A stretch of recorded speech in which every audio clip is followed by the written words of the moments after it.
Kanina habang nagtuturo si Pastor RG sa Sunday School, sabi ko, nasabi na lahat ni Pastor RG, lahat ng sasabihin ko. Mangangaral pa kaya ako? Dahil gayon din punto ang mensahe, at alam ko, hinatid ako ng Panginoon sa text na ito, dahil ito ang kailangan natin sa araw na ito. At naniniwala ako na ang Diyos ay mayroon pong naisiphatid sa atin ngayong umaga. Buksan natin ang ating mga Biblia sa 2 Peter chapter 3, verse 17. 2 Peter chapter 3, verse 17, ganito ang sabi. Kaya't kayo, mga minamahal, huwag yamang nalalaman na ninyo na noong una pa, ang mga bagay na ito, mag-ingat kayo, baka mailigaw kayo sa pamamagitan ng kamalian ng masasama at mahulog kayo mula sa inyong sariling katatagan. Pinamagatan ko po ang ating mensahe gaya ng layunin ng Apostol Pedro, mag-ingat na huwag mahulog sa masama. Mag-ingat na huwag mahulog sa masama. Tayo manalangin. Panginoon, kami po'y nagpapasalamat sa inyong presensya ngayong araw na ito, ngayong umagang ito, sa lugar na ito, sapagkat dama namin, Ama, ang iyong layunin. Dama namin ang iyong presensya. Dama namin ang iyong pong kalooban sa amin kung ano pong dapat naming ingatan sa aming pong buhay. Kung ano pong dapat naming lakaran at kung anong dapat po naming sundin para sa aming katitibay at kung ano ang dapat naming iwasan na kami mahulog sa kasamaan. Kaya samahan niyo kami ngayong umaga, tulungan niyo kami, ihanda niyo po ang aming mga puso sa iyo po mga salita. Itong aming dalangin sa pangalan ng Panginoong Hesus. Amen. Sinadya kong mag-scroll sa internet upang kumuha ng mga positive and negative effects nitong social media. At natagpuan ko ang isang article doon na mayroong sinasabing 7 dahilan para naging masama ang social media. Nakakagulat ang epekto ng social media sapagkat ito'y kapwa umiepekto sa ating physical at spiritual na buhay.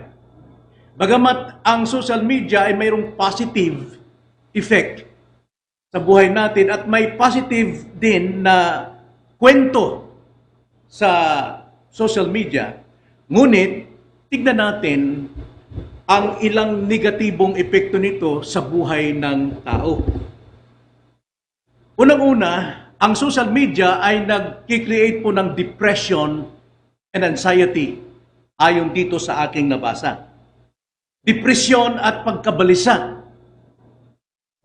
Sapagkat dito sa social media, gaya na sinabi ni Pastor RG kanina, hindi ka na kailangan mag-isip pa. Hindi ka pinag-iisip ng social media, isusubo na lamang sa iyo ay isusubo kung ano yung gusto ng tao na ipasok sa isipan mo. At dahil dyan, wala kang pag-iisip, hindi ka mag-isip, kundi kung ano natanggap mo, sinusubuan ka lamang kung ano ang nais nilang maging buhay mo. So, depression and anxiety. Ikalawa, dito rin ay mayroong cyberbullying. Alam natin ang bullying sa school pa lamang, elementary, high school. Nangyayari yan sa ating kapitbahay, sa ating kaibigan ngayon. Pero pagdating sa social media, mas grabe ang bullying dito. Sapagkat hindi mo kilala yung mga taong nambubuli sa iyo. At minsan, hindi mo nakikita kahit kamag-anak mo, binubuli ka, hindi mo nakikita. Ikatlo, may tinatawag silang FOMO. F-O-M-E-R. F-O-M-O. Ibig sabihin dyan, fear of missing out. Para pang napag-iiwanan ka na sa kanilang mga ginagawa. Nakikita mo buhay ng mga kaibigan mo, ang sasaya nila, bakasyon dito, pasyal doon. yung selfie-selfie ang sasaya nila. Samantalang ikaw ay nasa karamdaman, maaaring ikay walang pera, sama-sama ang loob mo, naiinggit ka. Kaya kung tawagin yan, FOMO, parang napag-iiwanan ka. Pang-apat, unrealistic expectations. Yung mga hindi makatotohanang inaasahan sa buhay. Makikita mo yung mga picture na pinaiinggit ka sa kanilang ginagawa, kainan doon, pagkain dito. Ba't kailangan pang ipakita, ano? Anong layunin para pakita mong magandang pagkain ninyo? Naiinggit, marami pong naghihirap. Maraming hindi kumakain. O di kaya, nandun yung paninira sa'yo. At dito sa social media, masasabi ng tao kung anong gusto yung sabihin. Panlima, yung tinatawag na negative body image. Yung negatibong body image. Papakita mo, kita niyo pa siya, kanya-kanyang profile, di ba? Ganda, beauty, hanggang sa nagpapakita ng kanyang katawan, di ba? So ngayon, ikaw naman, gusto mo rin pakitang maganda ka rin, gwapo ka rin, so aayos ka rin, gagawa ka ng iba't ibang paraan para ipakita mo na ikaw ay okay din. May kita mo, may mga nakabikini na nakakaya po. Mga kilala natin, kamag-anak natin, nakikita niyo yung kanilang harapan, pangit, negative, body image. Pang-anim, unhealthy sleep patterns. Hindi po makatulog. Hindi malusog ang kanilang pattern ng pagtulog. Sobrang babad sa social media, kulang ang tulog. Nagigising.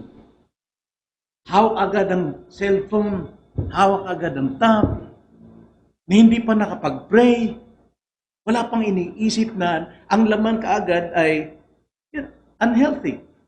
Hindi malusog ang kanyang buhay, kanyang pag-iisip, kanyang tulog. Sige ang scroll ng scroll sa maghapon. At pang-pito, tinatawag na general addiction. Pangkalahatang pagkagumon. No? Nakakaumaling ang social media. Nagiging addict ka. At ang sabi pa nga sa articles nito, mas nakaka-addict ang social media kaysa sa sigarilyo. Sapagkat ang sigarilyo, kung wala kang pera, mapipigilan mo. Samantalang itong social media, nandyan agad sa kamay mo. At ito po, sa atin bilang Kristiyano, ito'y laging mayroong hamon. Sa tuwing ikaw mag-scroll dyan, hindi mo nakikita yung signboard, yung warning signs ng Panginoon, magsuri ka ng iyong puso. Magsuri ka ng iyong puso. Ang problema rito, kadalasan, ang tao nadidisgrasya dahil bigo niyang tignan ang mga warning signs, mga karatula sa buhay. Maraming taong namamatay dahil sa hindi tinitignan ng daan niya, may imbornal, nahulog siya, natuhog siya. Hindi po nakikita ang karatula at hindi pinapansin, binabaliwala ang mga signs. Ganyan din sa Diyos. Ang Diyos po ay nagbibigay sa atin palagi ng signs. Every minute sa buhay natin, laging may signs. At ang signs natin, mismong conviction ng ating puso. Ang Espiritu Santo na nananahan sa atin, nagbibigay sa atin ng maliwanag na signs bagot hindi nakikita ng ating physical eyes, pero nakikita natin sa ating spiritual eyes. Kaya nga napakahirap po itong problema. Kaya marami po ang salita ng Diyos punong-puno po ng mga pag-iingat na sinasabi ng Panginoon. Sabi nga ni John the Baptist, ang mga Pharisees, mga hypocrites na mga tao gusto magpabaptize sa kanya. Ang sabi ni John the Baptist sa Matthew 3:17, sino ang nagbigay sa inyo ng babala?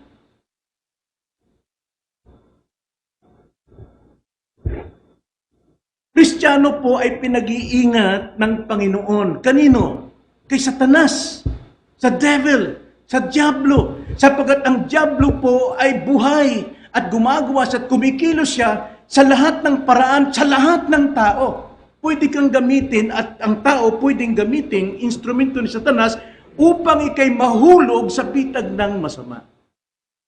Ang sabi nga sa 1 Peter chapter 5 verse 8, magpakatino kayo, magbantay kayo, ang dyablo na inyong kaaway ay tulad ng liyong gumagala at umuungal na humahanap ng kanyang malalapat.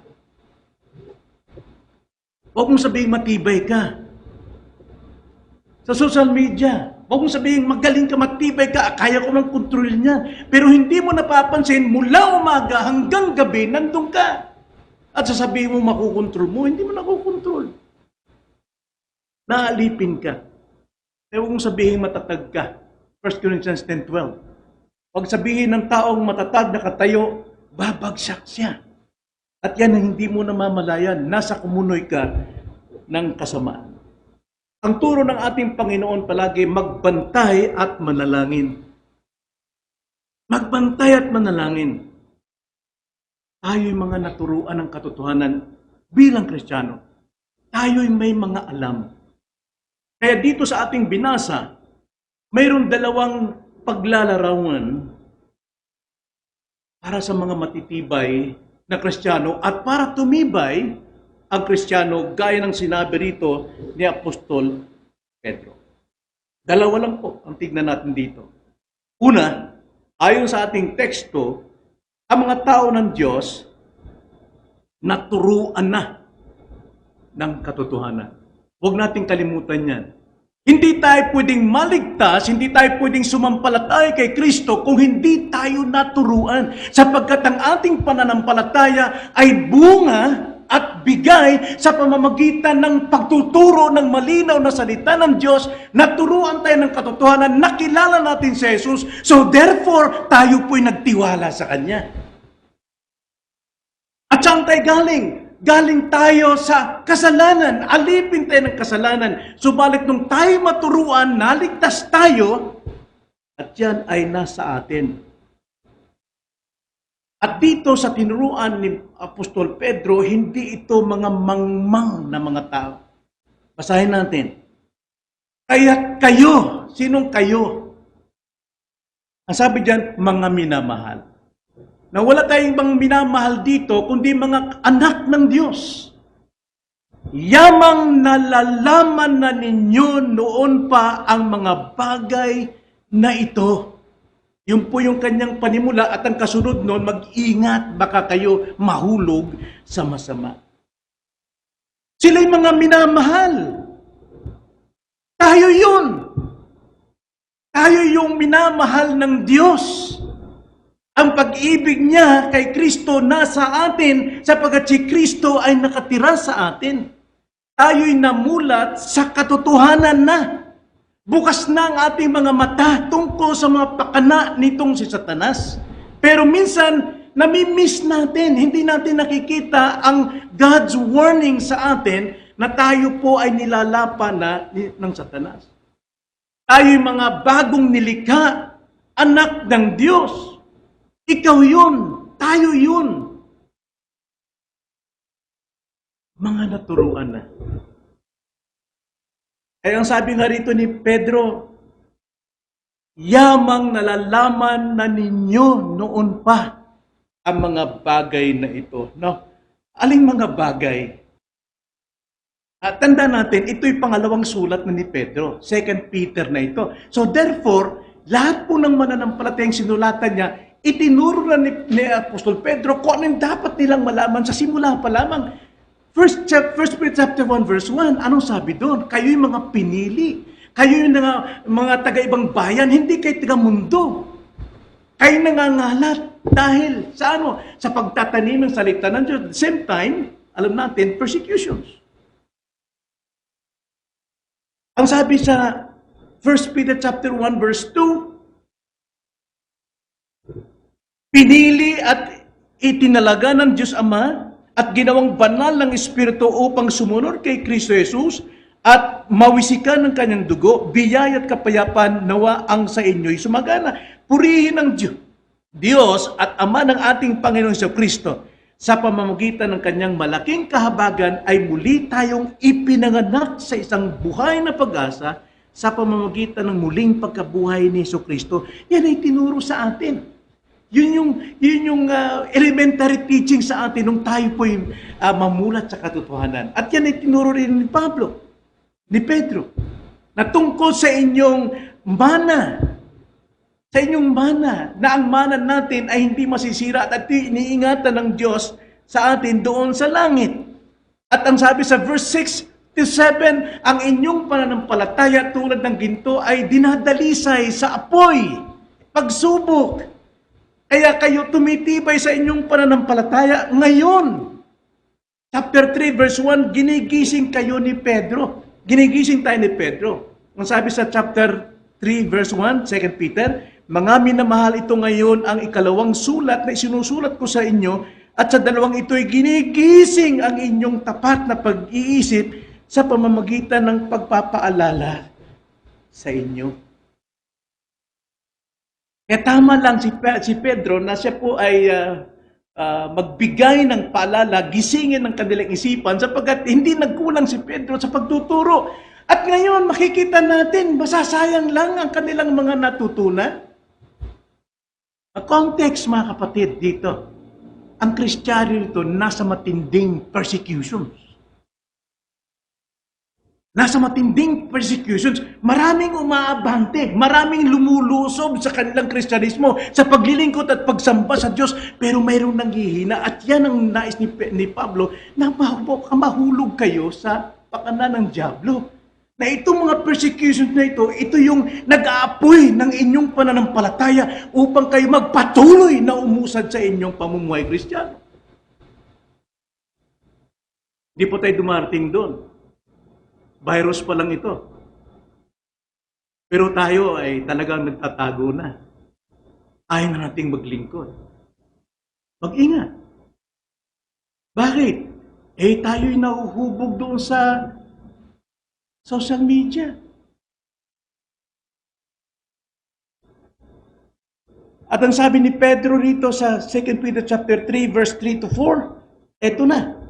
Una sa lahat, dapat ninyong malaman ito na sa mga huling araw ay darating ang mga manlilibak at lumalakad ayon sa kanilang sariling mga pagnanasa at magsasabi na saan ang pangako ng kanyang pagdating, sapagkat buhat pa ng mamatay ang ating mga ninuno, na nanatili ang lahat ng mga bagay sa dati nilang kalagayan mula ng pasimula ng paggalang. Narinig niyo ba yan? Sa internet yan eh. Sa Facebook yan eh. May nagpapakalat na mga aral na hindi totoo yung pananampalataya natin. Sila yung totoo. Dahil kung totoo itong pananampalataya natin, bakit ngayon, hanggang ngayon, hindi pa dumarating ang Panginoon? Kung kayo'y nalilink sa ganong klaseng aral, bumitiw kayo dyan. Sapagkat darating ang panahon, babagsak ka. Kaya ng aking turo noong Friday, anong prayer meeting, hindi lang na tayo marinig tungkol sa tiwala.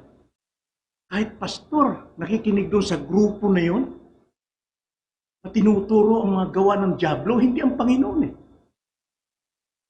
Pastor pa ha? At doon kumukuha ng teachings, nakakaya. At yan ang social media. Marami magpapabaksak sa inyo. Sabi niya sa verse 14, 2 Peter chapter 3 verse 14, kaya nga mga minamahal, yamang kayo'y naghihintay sa mga bagay na ito, ay pagsikapan ninyong matagpuan kayo sa kapayapaan, sa walang dungis at walang kapintasan sa paningin niya.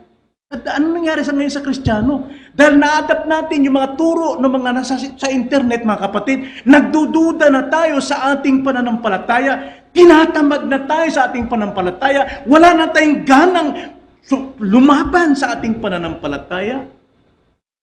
Well, siguro noong unang taon ng pandemic na ito, dahil wala pang vaccine, nakakatakot talaga. Dapat lang talagang gawin mo katungkulan. You are responsible. Pero ngayon tayo baksinado na. Mga kapatid, mga ordinaryong lagnat na lang yan. Diyan pa lamang, hindi na tayo makaabante. Samantalang mga Kristiyano sa China, pinupugutan, binabalatan hanggang ngayon. Sa Middle East, hindi lang nababalita na pinapatay ang mga pastor, pinipigilan silang sumamba. Persecution yun, talagang papatay. Eto, bakunado ka na.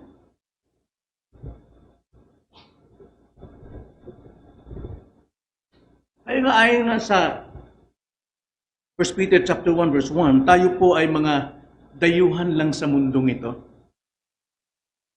Kaya ang sabi sa chapter 1, 1 Peter chapter 1 verse 13 to 15, kaya't ihanda ninyo sa gawain ang inyong mga pag-iisip.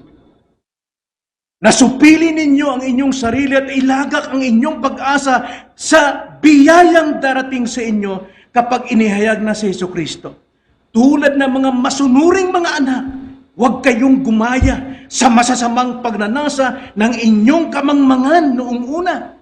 Sa halip, yamang banal ang sa inyo'y tumawag, maging banal naman kayo sa lahat ng paraan ng pamumuhay. Yan ang iwasan natin sa social media.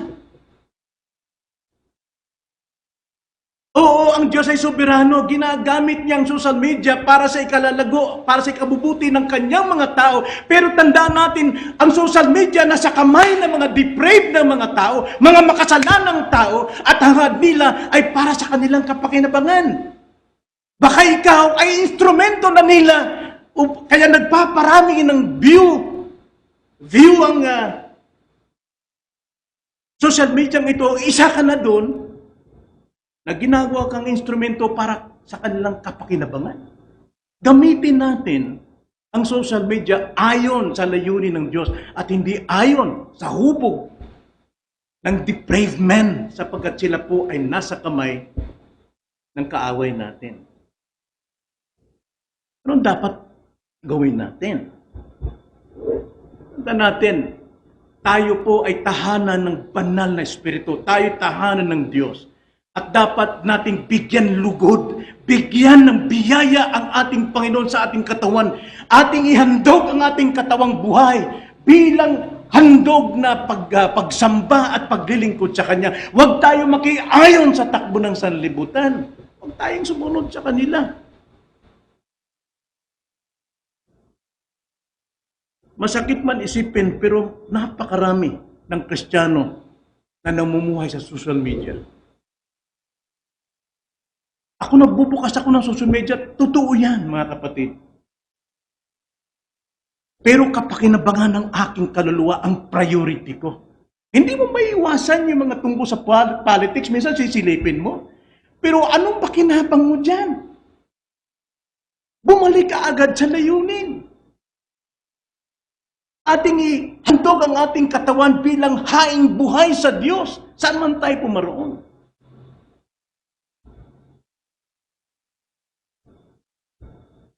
So yun po yung dapat nating alamin.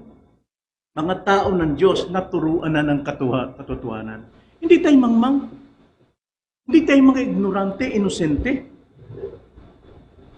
Nasa atin ang katotohanan. Nasa atin ang Espiritu ni Kristo. Naninaran sa atin. Hindi na tayo ang may-ari ng ating katawan. At yung katawang ito, na makasalanan pa, ipamuhay natin sa pananampalataya sa Kanya na nag-alay ng Kanyang buhay sa atin. Sakripisyo natin ito para siyang maluwalhati. Minsan sarili natin ang luwalhati. Ikalawa, mga kapatid, ayon sa ating teksto, 2 Peter chapter 3 verse 17, basahin natin. Ang mga tao ng Diyos pinag-iingat na huwag mahulog sa masama. Ito sabi, kaya't kayo mga minamahal, yamang nalalaman na ninyo noon pa ang mga bagay nito. Mag-ingat kayo. Mag-ingat kayo, baka mailigaw kayo sa pamamagitan ng kamalian ng masasama. Pag sinabing masasama, alam natin mga depraved mind na nag-i-enjoy tayo sa kanilang mga pamamaraan. Baka mailigaw tayo ng masasama at mahulog kayo mula sa inyong sariling katatagan. Now, ano ibig sabihin ng mahulog o bumagsak? Mahulog, mga kapatid, ibig sabihin, mahila ka, malayo ka, o hilaing kang pababa. Nasa taas ka ng kalagayan, ngayon ibinababa ka. Nasa kalangitan ka, ngayon ibinababa ka sa lupa. Yun po ibig sabihin ng pagkahulog. Hindi ito pagbagsak sa ating pagiging anak ng Diyos, kundi pagbagsak sa ating pamumuhay kabanalan tungo sa pamumuhay sanlibutan. Hindi ito pagbagsak o pagkahiwalay sa pagiging anak, kundi ito po'y pagkahiwalay sa ating fellowship, sa ating pagsamba. Ano ba ang apat na haligi ng Kristiyano, mga kapatid?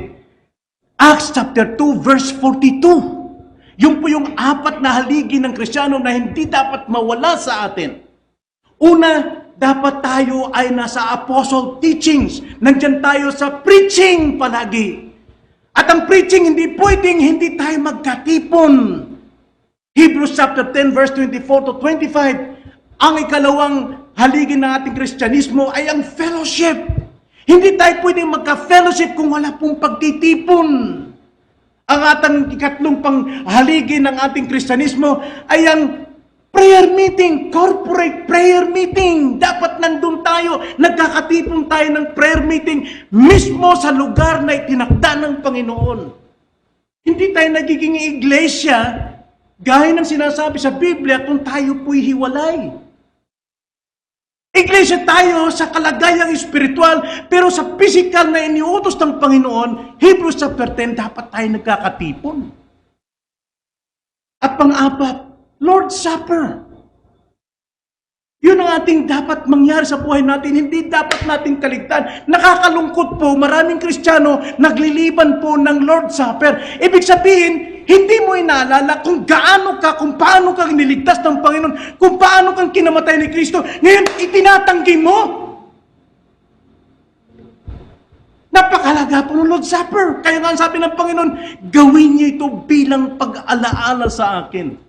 Pag hindi mo ginawa yan, sasabihin mo, makasalanan ako eh.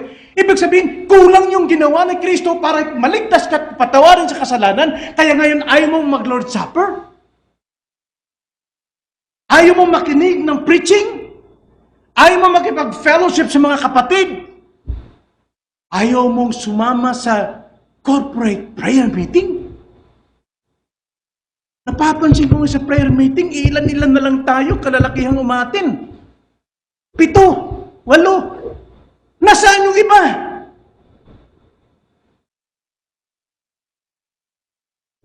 Hindi ito legalistic.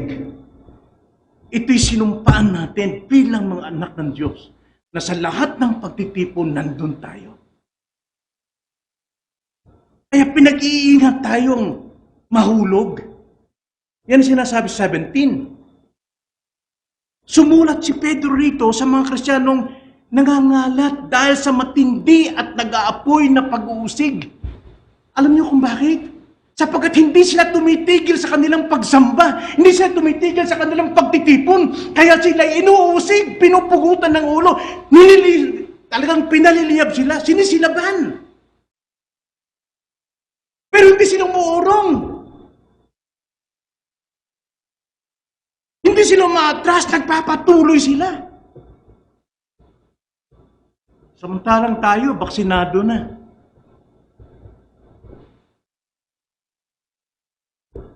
Nasaan yung ating awit, I love you, Lord? Pag sinabi pong I love you, Lord, and sabi ni Jesus Christ, John, ano sabi ng Panginoon? Sino mang nagtataglay ng aking salita at tinutupad ito, sila yung umiibig sa akin. At sino mang umiibig sa akin, hindi lang ako, kundi ang Ama.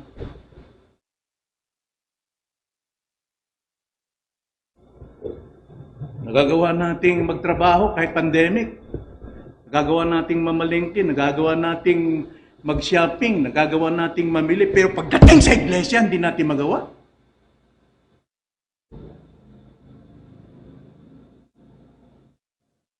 Well, hindi ko pinipilit bawat isa sa atin. Mayroon kayong kalayaan.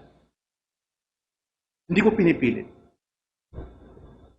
Pero kung mayroon kayong pag-ibig sa Diyos, handa kayong mag-alay ng buhay sa Kanya. Tulad ng pag-aalay ni Kristo sa iyo.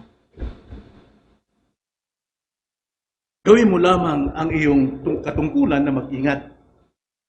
Lahat ng protocols dapat gawin. Pero nasaan ang pagsakripisyo natin? Nasaan? Mag-ingat ka. Baka mahulog ka sa patibong Satanas hanggang manlamig ka. Hanggang wala ka ng gana makipagtagpo sa mga kapatiran. Wala ka ng ganang makinig sa mismong physical na hearing ng salita ng Panginoon. Wala ka ng ganang dumalo sa Lord's Supper. Mag-ingat ka. Baka mahulog ka. Gaano man tayo katatag kapag tayo po ay nahiwalay po sa gatong lalamig ka. Yun lang una mo ng halimbawa. Pagka nagsasaing ka, nilagyan mo ng gatong malakas ang apoy. Pero subukan mong alisin ng isang panggatong. Ano mangyari sa iyo? Lalamig ka talaga. Pero nananatili kang gatong patay nga lang. Hindi ka mawawala pagiging Kristiyano. Pangalan na nga lamang. 2 years na tayo. Yung first year nakakatakot dahil wala pang vaccine. Pero itong second year, pinadalhan na tayo ng Diyos ng kailangan nating panlaban. Marahil may nakikilala kayong mga taong matatatag sa pananampalataya. Pero makita mo isang malaking kahiyan bumabagsak. Nakakatakot po, nakakahiya. Bakit po? Nagpabaya siya sa kanyang sarili. Nahulog siya sa kamalian. Nawawala yung kanyang first love sa Diyos. Nanatili lamang siya sa kanyang damdamin. Mahal pong Diyos. Alam ng Diyos ang kailangan ko. Alam ng Diyos ang... Yes, alam ng Diyos kung paano ka nagpapabaya. Ginagamit ng Diyos ang social media para sa atin. Pero tanda natin, 1 Corinthians 10:31, do all for the glory of God. Kapag ka natutokso po tayo, nakita natin mayroon tukso doon, hindi sa Diyos yan. Pero hindi ibig sabihin, yung makakita ka, kasalanan na. No. Kung magpapatuloy ka ron, sige, bukas ka ng bukas, screw ka ng screw, yun, doon ang pumapasok kasalanan. Pero pag once tumigil ka, alam natin, wala na.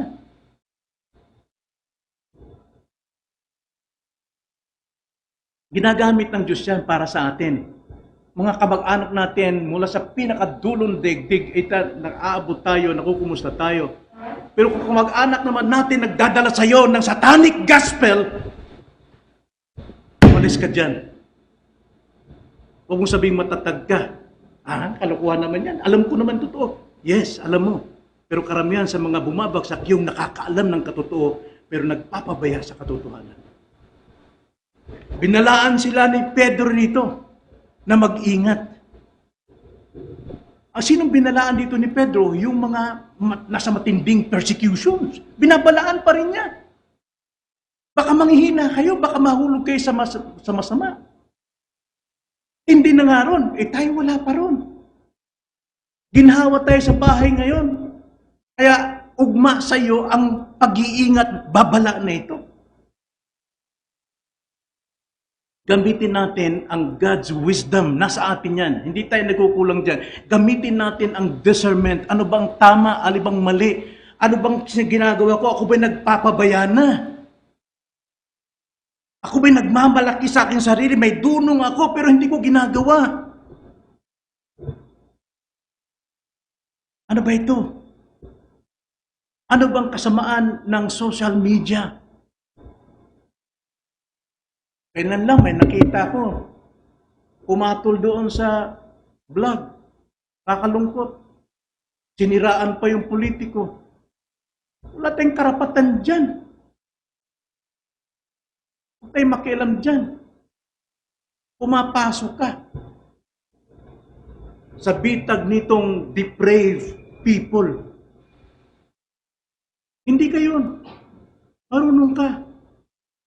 May natutunan ka. Baka mamaya pagdating ng panahon, mawala lahat ng kinita mo sa buhay Kristiyano. Ibig sabihin, yung pakinabang mo sana na pataas ng pataas sa kaharian ng Diyos, baka mawala. Sabi ni Peter, baka mailigaw kayo sa pamamagitan ng kamalian ng masasama at mahulog kayo mula sa inyong sariling katatagan. Nakita nyo? Baka mawalan ka. Matatag ka na sana. Nawalan pa. Pera na, naging bato pa. Yan ang kasabihan. Kaya, ingatan natin ang ating mga sinasabi. Ako, kating-kati talaga kamay ko na, lalo na yung mga kita ko mga Kristiyanong nagsasalita ng politika, kalayaan nila yan. Kating-kati ng kamay kong mag-react. Pero iniingatan ko yung labi ko. Iniingatan ko. Dahil ang nag-uutos sa akin yung aking kasamaan, yung aking flesh. Lahat tayo, meron yan. Hindi pa tayo makakaiwas sa kasalanan sa mundong ito. Hindi tayo makakalayo. Pero kaya nating layuan ang bunga ng kasalanan at bunga ng pagkabilanggo ng kasalanan. Psalms 141 verse 3, maglagay ka ng bantay sa aking bibig, O Panginoon. Ingatan mo ang pintuan ng aking mga labi. Yun ang dapat nating ipag-pray. Kapag tayo po'y kating-kating na sumulat ng mga articles dyan, blogs na yan mga kapatid, alalahanin mo ito, pray mo ito, Lord, bantayan mo ang aking bibig. Ingatan mo ang pintuan ng aking labi. Huwag akong magkasala. Psalms 119 verse 11, Thy word have I hid in my heart that I might not sin against you. Salita ng Diyos po magpipigil sa atin kung ito'y ating bubulay-bulayin. Gagawin ko ba ito? Magti-text ba ako rito? Magme-message ba ako rito? Makikialam ba ako rito? Pupunayin ko ba rin ba yung taong ito? Ang pangit-pangit nito. Lord, your word I have hid it in my heart that I might not sin against you. Alam niyo, paalala ng Diyos sa iglesia po ng Sardis, bakit po napaganda, napakalusog ng iglesia ng Sardis sa Revelation? Lahat ito'y bumagsak. Lahat ito'y nawala. Ito'y lumalarawan din, hindi lamang sa iglesia nawawala, kundi sa bawat isa sa atin. Maganda na ng buhay natin bilang Kristiyano. Ang sipag-sipag natin, pinagpapala tayo ng Diyos. Simula nung tayo po'y sumampalataya, kahit mali-mali ang ating ginagawa, pinagpapala pa rin tayo ng Diyos. Lumulusog tayo, maasenso tayo sa buhay. Gusto kong basahin ng Revelation chapter 3, verse 3. Ang sabi rito ng Panginoon sa iglesia ng Sardis at sa atin ito. Kaya't alalahanin mo kung paano mo ito tinanggap at narinig. Tuparin mo ito at magsisi ka. Kaya't kung hindi ka magigising, darating ako gaya ng magnanakaw at hindi mo malalaman kung anong oras ako darating sa iyo. Yun ang sabi ng Panginoon sa iglesia ng Sardis. Gawin mo itong mensahe, narinig mo. Gawin mo ngayon. Magsisi ka. Ibig sabihin, magbago ko na ng isip. Balikan mo ang dati mong ginagawa sa akin. Dahil kung hindi, darating ako sa iyo. Tulad ng magnanakaw. Ano ibig sabihin ng magnanakaw? Ang magnanakaw, darating na hindi mo alam ang oras at ang layunin para alisin ang lahat ng nasa iyo. Ganun din yun. Panginoon, aalisin sa iyo yung ilawan mo, yung testimony mo, yung liwanag mo, yung kagandahan mo nung ikay sumisibol bilang isang Kristiyano. Basahin natin, context, verse 1 to 5. Ingatan ninyo, chapter 3, verse 1 to 5. At sa anghel ng iglesia sa Sardis, ay sulat mo, ang mga bagay na ito ay sinasabi na may 7 espiritu ng Diyos at may 7 bituin. Alam ko, si Kristo nagsasalita rito, alam ko ang iyong mga gawa. Sa pangalan, ikaw ay nabubuhay, ngunit ikaw ay patay. Gumising ka at palakasin mo ang mga bagay na natitira na malapit ng mamatay, sapagkat hindi ko natagpo ang ganap ang iyong mga gawa sa harapan ng aking Diyos. Kaya't alalahain mo kung paano mo ito tinanggap at narinig. Yun ang sinabi ni Pedro. Tuparin mo ito at magsisi ka. Kaya't kung hindi ka gigising, darating akong gaya ng magnanakaw at hindi mo malalaman kung anong oras ako darating sa iyo. Ngunit, mayroon ka pang ilan sa Sardis na hindi dinungisan ang kanilang mga damit. At sila'y kasama kong lalakad na nakaputi sapagkat sila'y karapat-dapat. Ang magtagumpay ay bibihisang gayon ng mapuputing damit at hindi ko kailanman papawiin ang kanilang pangalan sa aklat ng buhay at ipapahayag ko ang kanyang pangalan sa harapan ng aking Ama at sa harapan ng kanyang mga banal. Kumuha tayo ng leksyon doon. Nasaan ngayon ang Sardis sa panahon ng iyon na wala na? Hindi nila iningatan pa nilang buhay. Ano pong leksyon natin ngayon mga kapatid sa dalawang punto na ating tinanggap ngayong umaga? Well, balikan natin ang social media. Anong gamit ng social media sa atin, sa ating buhay? Malaki. Malaki.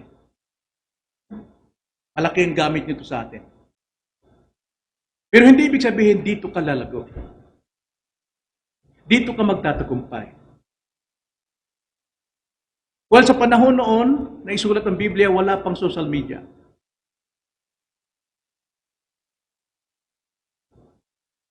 Biblia, mayroon noon. Kaya nga, hindi po magbabago ang paraan ng Diyos ng pagiging mapalad at pagiging matagumpay, kundi ang kanyang salita. Social media sa atin, sa modernong panahon, ginagamit ng Diyos yan para makatulong sa atin, paghanap ng trabaho, paghanap ng kung anong mga lahat ng bagay, pero tanda natin, ito'y ginagamit din at nasa kamay ng mga depraved na mga tao. Ginagamit ito ni Satanas upang iligaw ka, hilain ka pababa sa iyong totoong kalagayan. Mag-ingat tayo dyan. Sabi sa 1 Timothy chapter 3, verse 15, ngunit kung ako'y maantala, ay maaari mong malaman kung ano ang dapat ugaliin ng bawat tao sa bahay ng Diyos, na siyang iglesia ng Diyos, na buhay ang haligi at suhay ng katotohanan. Upang maingatan natin ang social media, kailangan natin ang iglesia. Yun ang hindi dapat natin alisin sa ating isipan, sa ating puso, sa ating mga paa. Huwag nating kalilimutan ang pagtitipon natin sa iglesia. Okay, may pandemic, pero nag-provide ang Panginoon ng means upang tayo'y makalapit muli sa Kanya sa paraan ng iglesia. Sapat ang iglesia, ang suhay at haligi ng katotohanan. Dito tayo lalago, dito tayo titibay, hindi ang social media. Hindi pa rin magbabago ang paraan ng Diyos. Church pa rin. Katawan pa rin ni Kristo ang kailangan natin. Hindi tayo pwedeng humiwalay sa Kanyang katawan. Hindi tayo pwedeng magdahilan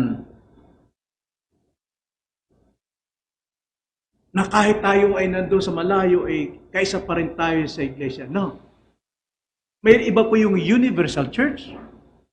Sapagat lahat ng mananampalataya, kabilang doon, kaiba rin yung local church. Sapagat lahat po ng mananampalatayang buhay, sa lugar na yon dapat nagkakatipon. Diyan po nalulugod ang Panginoon. Diyan tayo lalago. Sapagat nagagawa natin ang apat na haligi ng ating Kristyanismo. Mag-ingat tayo na huwag tayong lumagpak at mahulog sa patibong ng kaaway.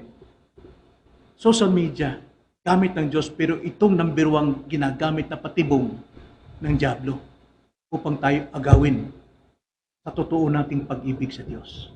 Dapat nating alalahanin yan. Si Satanas walang tigil, tulad ng leon.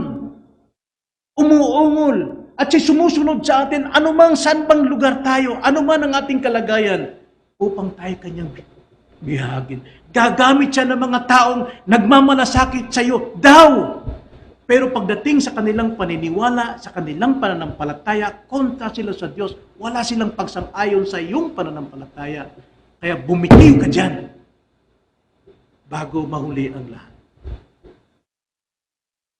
Sabi nga ni Pablo, 2 Corinthians chapter 10 verse 15 to 16. Hindi kami nagmamalaki ng lampas sa sukat, sa makatwid ay sa pinagpaguran ng iba. Subalit, ang aming pag-asa ay habang ang inyong pananampalataya ay lumalago, ang aming saklaw sa inyo ay lumalawak naman. Nakita nyo? Hanggat kayo'y lumalago, may pakinabang po kaming mga tagapagturo sa inyo. Verse 10, upang aming maipangaral ang ebanghelyo sa mga lupain na dako sa loob ng sa dako pa roon ng lupain na hindi nagmamalaki sa mga gawaing natapos nasa katuparan ng iba. Ang sinasabi rito ni Pablo, natatakot siya, baka mawalang kabuluhan yung kanyang pinagtiisan for so many years sa kanyang mga tinuruan, mga Kristiyano, at pagkatapos nahulog lamang sa patibong at mawalang kabuluhan ang kanyang paghihirap. Galatians chapter 4 verse 11. Ako'y natatakot na nagpagal ako sa inyo ng walang kabuluhan. Bilang pastor, mga pastor, iglesia nito, hindi kami namimilit, hindi kami legalistic o naging dogmatic man sa ibang paraan.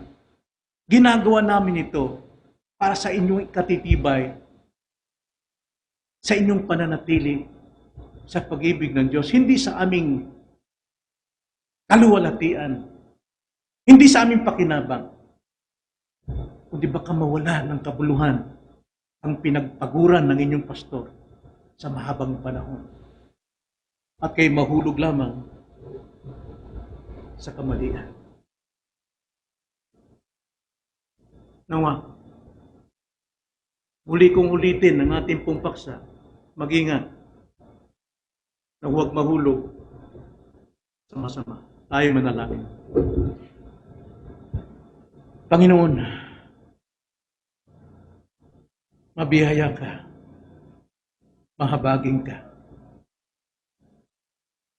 Mapagpatawad ka, Ama, sa amin ng mga nagkakamali at nagkakasala, nagpapabaya, nagwawalang bahala sa mga warning signs ninyo na kami nakadungaw na sa bitag ng kasamaan. Umaaring kami lumalakad na sa daan ng kadiliman. Ngunit, Lord, salamat po sapagkat hindi nyo kami tuluyan na iniiwan. Kami inyong muling tinatawag, hinihila mula sa kadiliman upang kami huwag matuluyang mahulog sa kasamaan. Salamat po, Diyos. Ang aming dalangin sa pangalan ng Panginoong Hesus.